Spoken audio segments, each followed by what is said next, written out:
So this is a story time about how I became best friends with the girl that my boyfriend cheated on me with. So when I met this guy, we'll call him Bronson, there was an immediate attraction. He was a Sagittarius, so he was super charming, life of the party, and it didn't take long for us to start talking. Well, it turned out he wasn't totally honest with me, and he had a girlfriend. So I cut him off and didn't think twice about it. About a year later, though, he came back into my life. He reached out after his breakup with his girlfriend, and he asked if we could give things a real chance. Knowing the connection that we had, I said yes. And things were almost too perfect. We were taking cute photos for Instagram together. It didn't take long for him to move in. And we spent so much time together. He even talked about marriage with me in front of his mom. So it felt like things were going pretty smoothly. Until one night we were going to bed, his phone started blowing up. I grabbed it and it was a notification from a guy named Brad, which I thought was super weird. The texts were asking where he was and what he was doing. And eventually I just decided to pick up the phone. And it was a girl on the other end. Stay tuned for part 2 and follow me on Insta.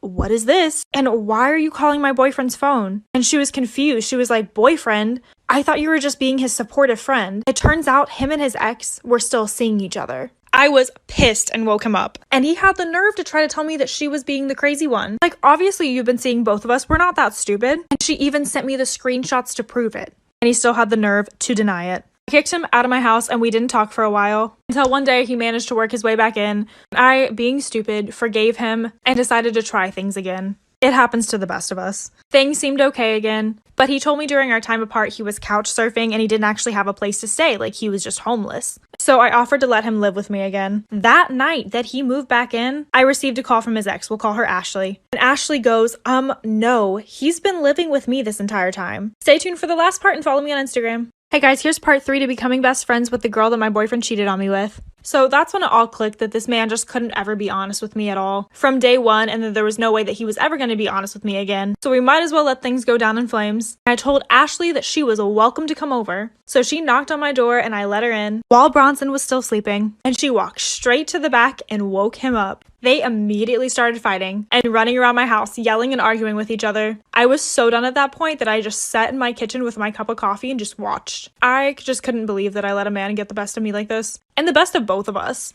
Both of us were 100% done. No more. And we decided to become each other's support system to avoid getting back together with him. Nothing brings two girls together like a hate for a man. Now, not only is she my good friend, but she is also my roommate. Sometimes toxic men can bring two people together. Follow me on Instagram for more content, and if you have a story, DM me. Storytime, how I found out my substitute teacher was actually my biological father. So of course I went to school for our usual class and our teacher wasn't there. So we had a substitute that day and I could have sworn that I recognized him, but I couldn't tell from where. There would be times during the lecture where I would look up and he would just be looking at me. I felt like there was a weird connection between the two of us, but I didn't exactly know where to place it. Since it was the last hour of the day, he asked me to stay after class. I immediately got the creeps and said no, I had to catch my bus. And I hadn't seen him for weeks after that. Some days later, I noticed a for sale sign on my neighbor's yard. So during their open house, I decided to peek out my window and see who was visiting. And there he was, my substitute teacher. I got the creeps and I just ran upstairs to focus on something else. Once the house sold and the move-in trucks came in, I saw that it was my substitute teacher that actually bought it. I was terrified but still felt this weird connection. That's when my mom offered for us to bring cookies over to his house. She said it was the neighborly thing to do, so that's what we did. So we went to go knock on his door. Stay tuned for part 2 and add me on Instagram. Part 2 on how I catfished the girl that my brother-in-law was cheating with. So he was still at the house, just hanging out upstairs, had no idea what was going on downstairs when we invited over the girl. And once she agreed to confront him, we decided to walk on upstairs. So she walked up and literally called this man by his first name. And he denied knowing her. Like, we were in shock. Like, we caught you. Like, here she is. How are you even going to deny that you know her when she's calling you by your first name? But she just kept laughing and he just kept denying it. It was extremely uncomfortable and super weird. She literally knew everything about him and even walked over and tried to be like all cutesy with him. And still, he denied. So we just ended up making her leave and I literally fought this man. My sister was upset and shocked, but I was way more furious than she was. It's one thing for people to hurt you, but not the people that you love. Luckily, she is done and no longer with him. At the end of the day, we need to know our self-worth and set high standards for the people that we're dating. Follow the girl that sent me the story and add me on Instagram and DM me if you have a story of your own. Every time my boyfriend tried to kill me so he could have my life insurance money. So I decided to go on Tinder to look for some potential matches. And lo and behold, a guy named Jared was there. He was adorable, he was charming, and we had multiple cell phone calls before deciding to meet. We met at Red Lobster and it was like fireworks. He was so romantic and looked like a 6-foot-something cowboy. He took me to a wildlife bird refuge after dinner and I instantly fell for him. We dated for months and everything was mostly good. However, he was just very pressuring for things. And I didn't want to take things too fast. I was 21 and he was 31. Eventually, this just gave me some bad vibes, so I decided to cut off the relationship. But a few months later, he called me saying that he couldn't forget me. He had been married before and his wife had passed away, so I felt very sympathetic towards him. He had a really nice job, making over $150K a year, and he said that all he wanted to do was take care of me and my child. So I moved in and things were good again. I would wake up in the morning, he would make me coffee, and I would help him with his kids. But I noticed that my weight was starting to go down. And that's when I realized he was putting something in my coffee. Follow me on Insta and stay tuned for part 2.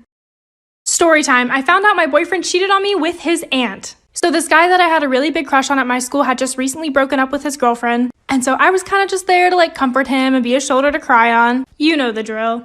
Pretty soon he asked me to be his girlfriend. We dated for like a total of 6 or 7 months, and during this time it was kind of insane with the gaslighting and how controlling he would get with me. He would literally say that he would kill himself if I ever left him. And I had been around his aunt a few times and gotten a weird vibe, but nothing like super significant. But one morning, around the end of our 7th month mark, I woke up to so many missed texts and calls from his younger brother, with text and picture proof of him sleeping with his aunt. After all of this, I confronted him and he still denied it, even with the proof. I just asked him how he could ever do something like that to me. And then he admitted to it, but said that it wasn't cheating. We were officially over after that. I messaged him to check on him one time, and he responded with, "I never loved you, please stay blocked." If you want to know where I got this jewelry from, check out Interstellar Jewelry, linked below. And if you have a story that you would like to share too, add me and DM me on Instagram.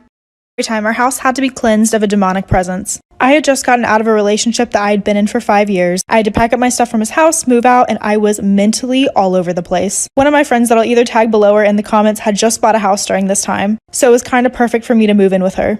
The house was beautiful, had very cottage vibes, but there was something about the shed in the back, and I'll insert a picture. It was filled with religious symbols and Mod Podge all over the wall. There was lights in there like people were trying to grow, and it just seemed like a lot of teenage experimentation happened back there. But overall, the house was nice and was totally checked out by the inspector. Soon after I started to move in, that's whenever spots would occur on the ceiling. It was happening a lot on my side of the house as if there was water damage. However, we didn't know where the water damage was coming from and she had had the house inspected. This is when she started to have extremely vivid nightmares that bled over into the day. She would wake up and see shadowy figures hanging over her. I kind of just thought she was tired due to night shift at first, but that's when I got my first sleep paralysis episode. It gets way worse, so stay tuned for part 2 and follow me on Instagram.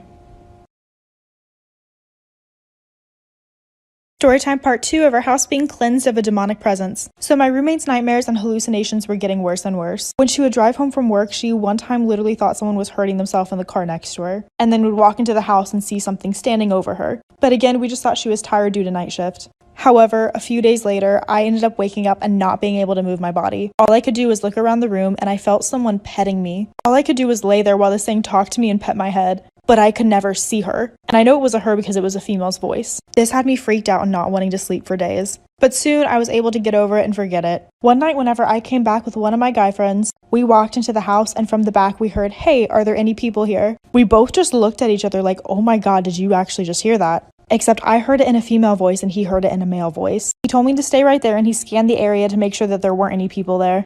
And there weren't. We knew this was getting bad and we were going to have to call someone. So my roommate called up someone that she knew that did house exorcisms. The worst is yet to come. Add me on Instagram.